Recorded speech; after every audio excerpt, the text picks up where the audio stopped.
Ibunda Nagita Slavina, Rieta Amelia resmi bercerai dengan Basuki Wijaya secara fair stake di Pengadilan Agama Jakarta Selatan. Basuki sebagai tergugat 3 kali tak hadir dalam sidang gugatan cerai yang dilayangkan Rieta Amelia.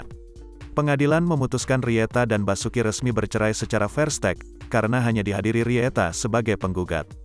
Perkara telah selesai, diputus tanpa kehadiran tergugat, ujar Humas PA Jakarta Selatan Taslimah, Kamis, tanggal 14 April tahun 2022. Penggugat diwakilkan kuasa hukum, sementara tergugat tidak hadir dan tanpa mengutus orang lain, lanjut Taslimah. Pihak pengadilan masih menunggu respons dari Basuki selama 2 pekan terkait putusan cerai. Taslimah mengatakan pengadilan masih memberikan kesempatan pada Basuki jika ingin mengajukan banding. Kami akan menunggu 14 hari setelah pihak tergugat itu menerima isi putusan tersebut.